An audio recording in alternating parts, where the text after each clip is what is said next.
मोनसे बाथ्राया क्लियार रायजो राजा नोंथांमोन गाज्रिया गाज्रिखा आरो बियो जेसेबांखिनि गोदै गोदै बुजायनायनि लेक्चार होआथों मानो बियो गावनि बेनिफिट्सनि थाखायल' बियो गोदै गोदै बाथ्राफोरखौ जोंनि सिगाङाव बुङो।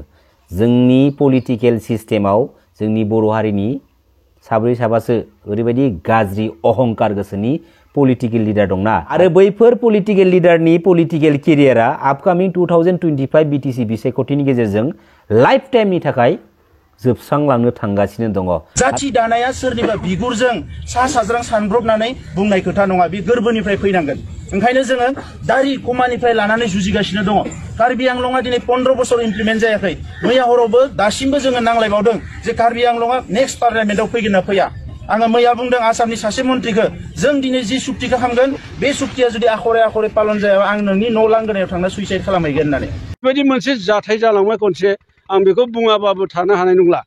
माने दैबानाजों दरब्रै गामिया माने गोजावलांजोबदों। माइ दै बोरमा अमा मोसौ गासिबो गोजावलांजोबदों। बेवहाय माने जोंना गबिन्द सारा फैनानै नायफैदोंमोन खनसे। नायफैनायाव बियो बुंलांदों बे मिथिंगायारि जाथायसो। बेखौ जों होबथानो हाया सरकारा, सरकारनाव बिदि बाजेट गैया बेबायदिसो बाथ्रा बुंलांदों। खिन्थु चरन बर'आ नारा नाथा जुजिनानै माने लहानि नेट गावनि माबाजोंनो हेबनानै माने गावनि माबाफोरखौनो हेबहोनानै माने नेटखौ जोंनो लाबोना होफैनानै रायजो राजाया होथेनानै एसे रैखा मोनदों। थिग बेफोरबायदि चरन बर'आ जोंखौ हेफाजाब होदों। खिन्थु सरकाराव थानाया मिथिंगायारि जाथायखाय हाया होननानै जोंखौ बुंलांदों। दिनै बे बाथ्राखौबो आं बुंगोन नोंथांमोननि सेराव, जोंनि बिटिसि पलिटिकेल सिस्टेमखौ लानानै पलिटिक्सजों लोब्बा गोनां माखासे बर' फिसाफोरा नों बिपिएफनि नों इउपिपिएलनि नों आमखा पार्टिनि होनानै गावजों गाव सोनखारिलायनाय गावजों गाव रायखुमालायनाय होसोलायनो नागिरनाय धमकी होलायनो नागिरनाय माखासे नुथायफोरखौ जों नुनो मोनबाय थायो। दा बैफोरबायदि आखुनि मानसिफोरा जोंनि बर' माहारिनि मोनसेबो आफादाव थानो समाया।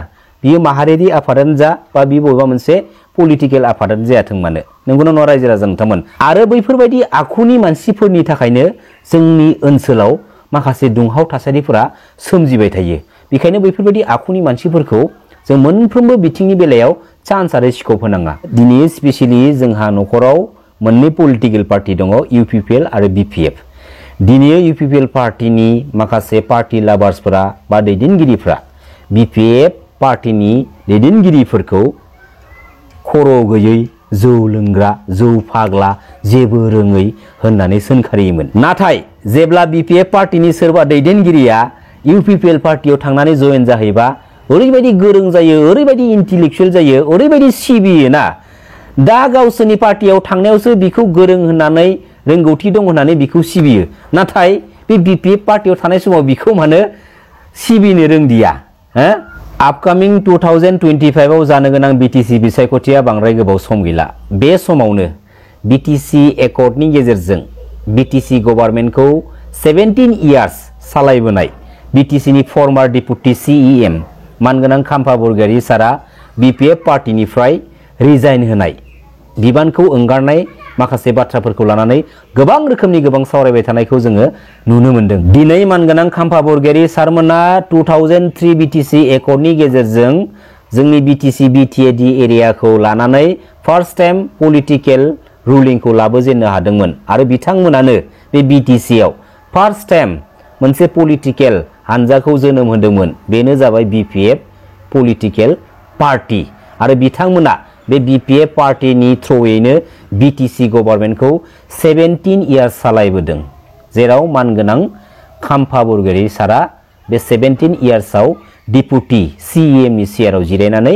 जोंनि बिटिसि गभर्नमेन्टखौ सालायबोदों। आरो बे 17 इयार्स बिथांमोननि गभर्नमेन्ट सालायनायनि गेजेरजों बिथांमोना जोंनि बिटिएडि एरियाजों लोगोसे आउट अफ बिटिएडिआव थानाय माखासे बर' एरियाफोराव थोजासे डेभेलपमेन्टखौ लाबोनो हायाखैमोनब्लाबो नांगौखिनि सालायनो हानायखिनि डेभेलपमेन्टखौ बिथांमोना लाबोनो होनो हादोंमोन। नाथाय गोबाव समनि उनाव बिथाङा दिनैसो मानि थाखाय मा जाहोनाव सिंनि आन्दोनि बाथ्राखौ जों दिनै जेबो बुंस'नो हाया।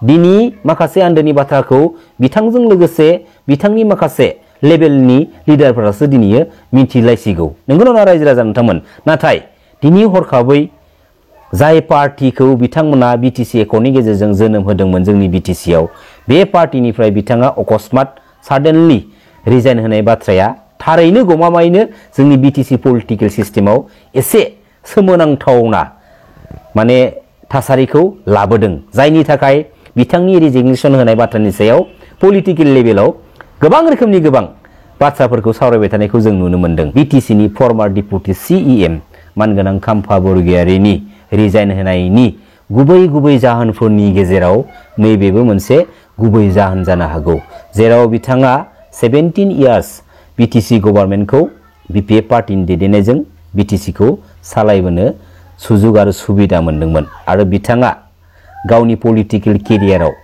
मालाबाबो जेनबोफेराखैमोन। दा बिथांनि बे पलिटिकेल केरियाराव जेननायखौ लानानै बिथाङा जेरावनोखि गोबाव सम बिथाङा जेनबोआखैमोन नाथाय फैयै फैयै मोनसे स्टेजआव दिनै बिथाङा एमपि इलेक्शनजों लानानै खननै पलिटिकेल केरियाराव जेननांगौ लामायाव फैनांगौ जादों। दा बिथाङा गावनि जेननायखौ लानानै गावनि पलिटिकेल केरियाराव जेरावनोखि बिथाङा बिटिसिनि गोबाव सम डिपुटि सिएमनि चेयाराव जिरायनानै बिटिसिखौ सालायबोनो खाबु मोनदोंमोन। दा बिथांनि बै पलिटिकेल केरियार समाव बिथाङा रायजो राजानो जेरैबायदि खामानिफोरखौ मावनानै होबोनांगौमोन बेफोरबायदि मावनानै होबोनाया जायाखै नामा जेरैबायदि गावनि पलिटिकेल केरियारनि गेजेरजों रायजो राजाफोरखौ माने अनसायनांगौमोन बेफोरबायदि अनसायनायफोरा जाबोआखै नामा दा बेफोरबायदि माखासे गोबां रोखोमनि गोबां बाथ्राफोरखौ लानानै बिथाङा दिनै सानदोंबो जानो हानाय। दिनै मा जाहोननि थाखाय बिथाङा बिपिएफ पार्टीनिफ्राय रिजाइन लाखो बेनि सिंनि गुबै जाहोनफोरखौ जों रायजो राजाफ्रा एसेबां गोरलैयै एसेबां हरखाबै हमदांसनो हानाय नङा। बेनि गुदि सिंनि बाथ्राफोरखौ जाहोनफोरखौ गावजों लोगोसे समानै थाफानाय लिडारफोरासो दैदेनगिरिफ्रासो दिनै मोनदांथिनो हागोन। दा फैबाय थानाय समाव थारैनो बिथांनि बिपिएफ पार्टीनिफ्राय रिजाइन लानायनि आन्दोआव माबा मोनसे गुबै पलिटिकेल जाहोन दंमारो नामा जों समखौ नेनानै थाथ' समानो जोंनो फोरमायना होगोन रायजो राजा नोंथांमोन नंगौना नङा। खुलुमबाय जय बर' हारिनि जय बर' बिमानि। My name is Miwa Sakuraki. You have come first time or second time or third time in India in Kokrajhar? India is third time and in Kokrajhar it's first time. After attending this 3 days literary festival, how do you feel? I was so happy to be here. Before I was excited, but actually it was more fantastic than I imagined. So you got a chance to meet with several writers like you. Yes. How do you feel about it? You have some experience. I was impressed because all writers came from different cultures and different situations, but we could share feeling. So this was fantastic. It was I was encouraged. I want to write more. I feel. How many books did you have wrote till now? 3 books and some anthologies too. Can you mention their names? Actually, so I wrote one short story, which is about India. Like one Japanese woman traveled to India. I wrote this before, but maybe I want to write something again about India. How is the hospitality here? It was so great.